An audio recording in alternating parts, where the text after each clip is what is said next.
gentlemen, I hope you're having a fantastic day. If you're new to the channel, my name is Parker Nierenstein. This is Vehicle Virgins Notification Squad, looking stronger than ever. If you aren't part of the notification gang, smash that subscribe button, hit that notification bell just to the right of it so you can stay up to date to all the latest and greatest automotive content. Today, I have the first open-wheeled car I've ever reviewed on Vehicle Virgins. This is the Spectre Motorworks Spectre, and it only weighs 1,450 pounds. That means that this car actually has a power to weight ratio better than a Ferrari 458.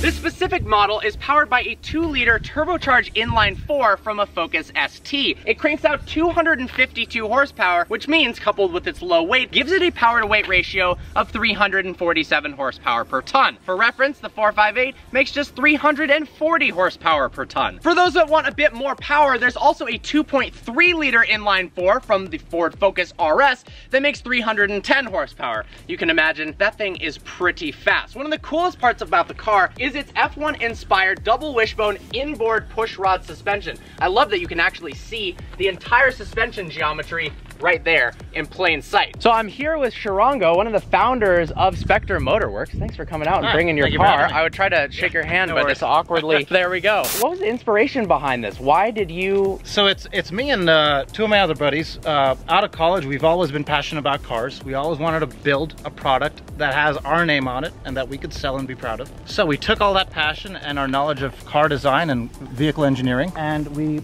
designed and built this. So the chassis and suspension is completely designed in-house by us from the ground up. We fabricate everything you see here, including all the carbon panels. We built that all in-house. So obviously, essentially, this is a direct competitor to the Ariel Atom. What differentiates the Spectre from cars that are already out on the market, like the Atom or the Caterham? So compared to the Ariel Atom and the Caterham 7 and the BAC Mono, we took a slightly different approach in terms of durability and usability on the road.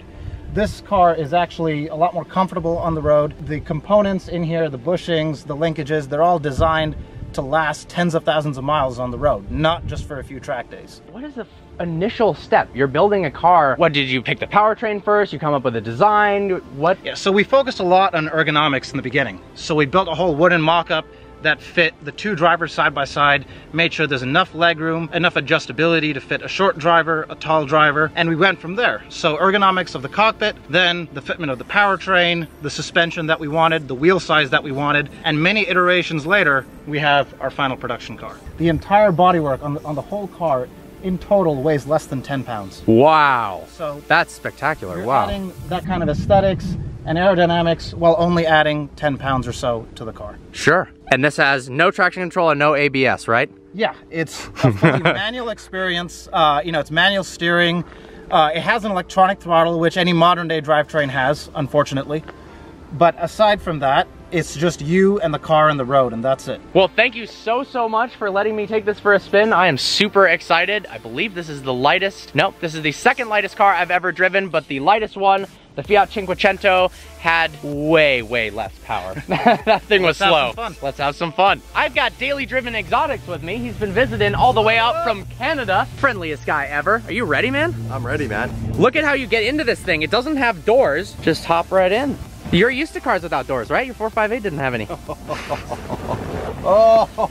All right, all systems go. So essentially, there's a little startup procedure. Yeah, what is that? Yeah, so there's a little card that you use to start the vehicle. So we've got a lock switch, we engage that, we flip up the ignition, put this here, and then fire it up. It's pretty neat, actually. That's pretty sick. Yeah. Yeah, it would be really hard to steal this thing. You'd have no idea. You'd have no idea. And we're off. All right, let's do it. Ooh, a nice little blow-off noise. Parker's first day driving manual. Listen to that blow-off sound. The blow-off noise is amazing. It's actually crazy. All right, here we are about to go down Tuna Canyon in a 1,450-pound open-wheeled sports car. Holy moly.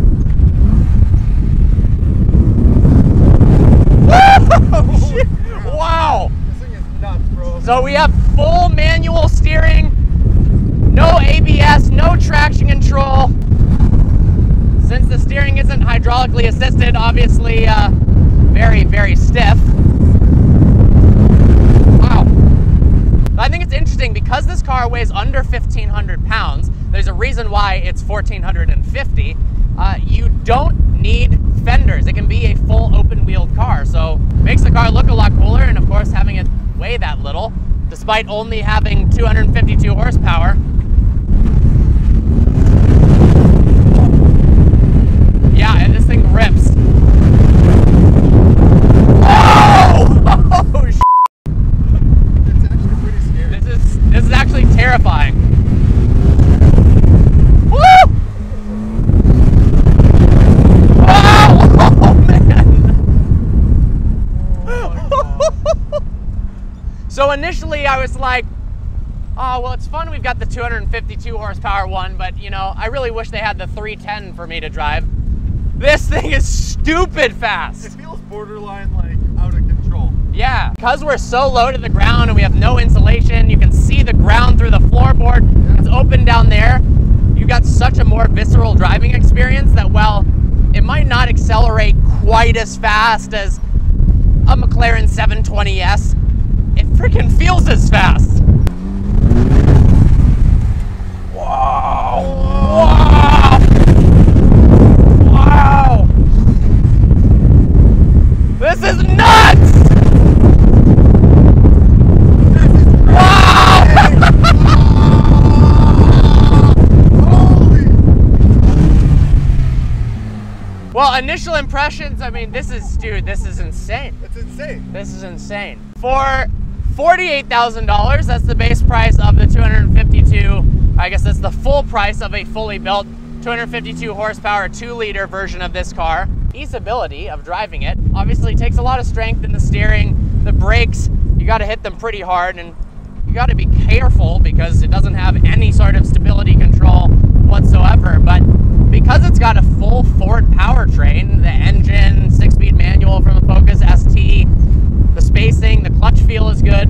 It's a pretty easy car to drive. Just finished a quick drive in the Spectre, and all I have to say is, oh my God, that is one of the scariest, most intense driving experiences I've ever freaking had. And the 310 horsepower model, not necessary whatsoever. Couldn't even imagine. Couldn't even, don't even want it. The coilover suspension in this car is pretty trick. It's got 324 ways of adjustability in the dampeners, and there's even an electronic suspension that has up to 1,000 ways of adjustability. And now it's Damon's turn. It was scary in the driver's seat. The passenger seat's gonna be 10 times worse. Have you ever driven an aerial Atom or BAC mono or anything like that? No.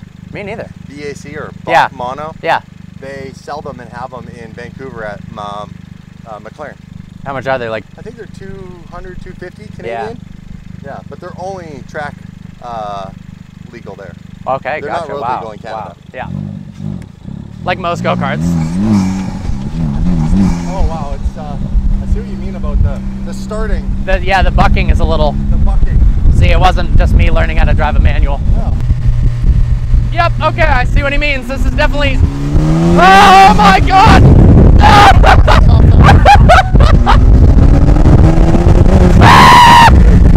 Oh my God! Wow! Wow! You gotta watch out. Wow! Wow! You gotta watch out for the dirt.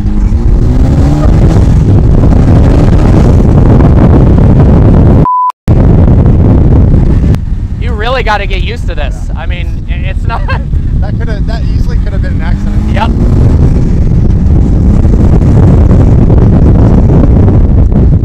Wow. And this dirt. Yeah. Yeah, wow. I think we just jumped it. I think we jumped it. I think it went airborne. Oh. Wow. I bet you're like, hey God, it's over. we're at the end of the road. Where are the rocks coming from? What'd you think? I think it's cool. Doesn't do donuts very well. Yeah, that was interesting. So if I drop the clutch and spin it, will it spin both wheels or one?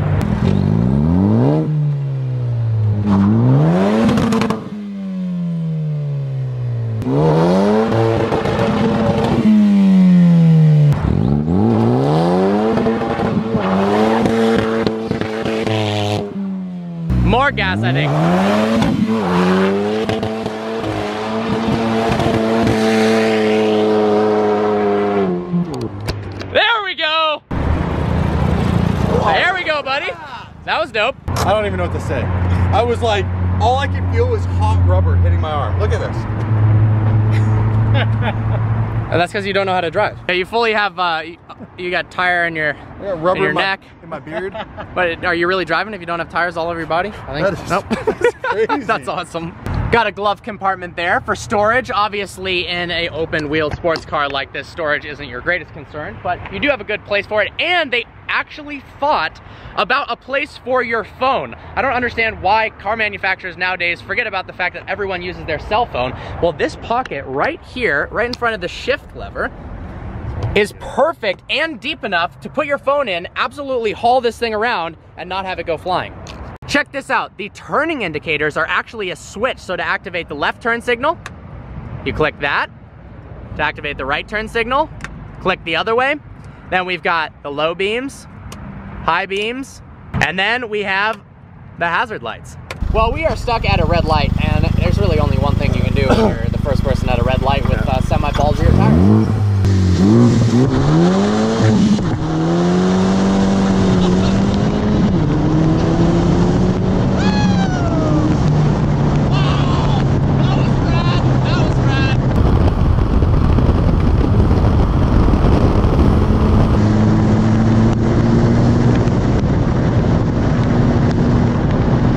Dave is with me in the car now. Are you ready for this thing, dude? I'm excited. It's pretty nuts. Is it? Yeah, it's nuts, yeah.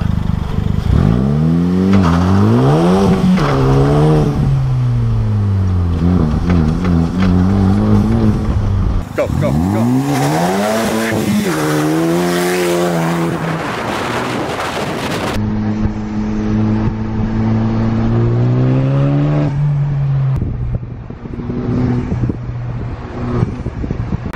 Of course, some downsides. It is pretty noisy and windy in here. The biggest downside I've found is the maintenance throttle. When you're just partly on the gas in second or third gear, especially first, this thing bucks like a Bronco. The only really way to get out of it is to upshift into a higher gear, which I'd like to use first and second a little more. Another downside, of course, is the height of the windshield. I'm not wearing sunglasses right now, which, oh, there is the throttle inconsistency I was talking about. I'm not wearing sunglasses right now, which honestly was a pretty poor decision, but even if you are wearing sunglasses, rocks are gonna pelt you in the face from cars ahead of you. You almost have to wear a full face helmet.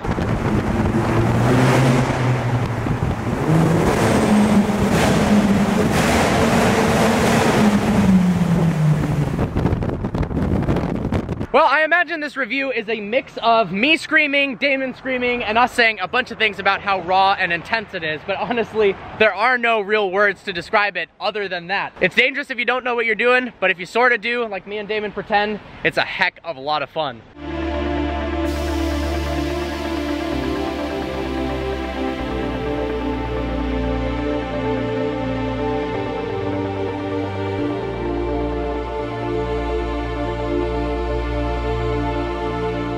The other big positive with this is because it's based on a Focus ST powertrain, a lot of the aftermarket components can be brought to this, and it's a tried and true powertrain. So reliability wise, they put over 100,000 miles on the various versions of this car, and they've had no problems at all. You want a Cobb tune on it? Boom, you can do it. Thank you so much for bringing the car out, man. We got this awkward handshake thing backwards because I got my right hand, but there you go, dog vlog, boom. Time to hop back in the exact opposite of an open-wheeled kit car. That is the Mercedes S-Class that happens to weigh 4 times as much.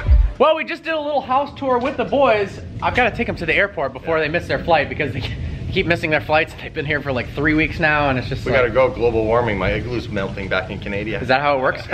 It was really hot today. I wouldn't be surprised. Yeah. But seriously, it's been a freaking blast. We've had a good time here. You can stay for 4 weeks. Yeah. Okay. All right, time to go. Damn, I do really like the new Panamera Turbo. You think this Mustang's ever hit anyone before? I'm not quite sure. Look at, has it ever been in an accident? Don't you guys love the LA traffic? Isn't this great? It just flows. It just flows. So quickly. We're gonna miss the flight again. They're gonna be stuck in my house for another couple weeks. I'm hungry. How cold is it in, you're hungry. It's gonna be yeah, awesome. let's go to Nobu right now, shall we? All right, well, they are finally gone. We are at the airport. He just threw literally $100 bills everywhere, but what they don't know is they're fake. They're just literally, people are taking, they're picking up the money off my car right now. Look at them all. All right, have a safe flight, dude. Peace out. Literally have $100 bills flying off my car. This guy in the Mustang is freaking out. It was an absolute blast having those guys visit. Canadians, they're so nice. Finally back home. What an epic last 2 days hanging out with the DDE crew. I love those guys so much. I hope you guys enjoyed this review of the Spectre. The car was absolutely wild. It has its quirks, but man, that was one of the scariest things I've ever driven in my entire life. If you guys like the collaborations with Daily Driven Exotics, let me know in the comments below and we can totally set up some more. I hope you guys enjoyed this video. Like always, please browse the channel and subscribe. Smash that notification bell. I look forward to seeing you next video.